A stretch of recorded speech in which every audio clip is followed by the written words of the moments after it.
This right here is the Wusthof Classic 5-inch boning knife. The entire point of a boning knife is to grab it. It's a short, sort of stout, very sharp knife that you use to, number one, get meat off of bones, and number two, break down larger primal cuts into their smaller, sort of individual size servings.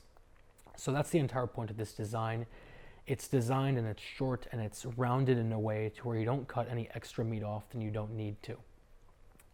Wusthof Classic is sort of the quintessential knife in your head when you imagine a high-end knife, and that's because they invented them. They came up with this idea like 200 plus years ago of nice knives, and they ran with it, and now everybody else is essentially sort of copying Wusthof in that regards.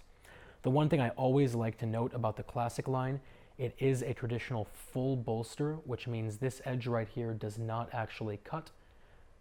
It's meant to protect your fingers. But either way, from that point forward, the edge is ground to a very, very sharp 14 degrees.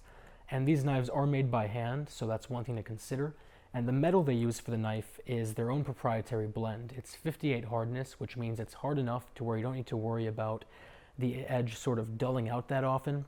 But it's soft enough to where, frankly, you can abuse the knife a bit and it's not going to chip or crack. It's a very good everyday knife. Since this is a German knife, it does again have that full bolster.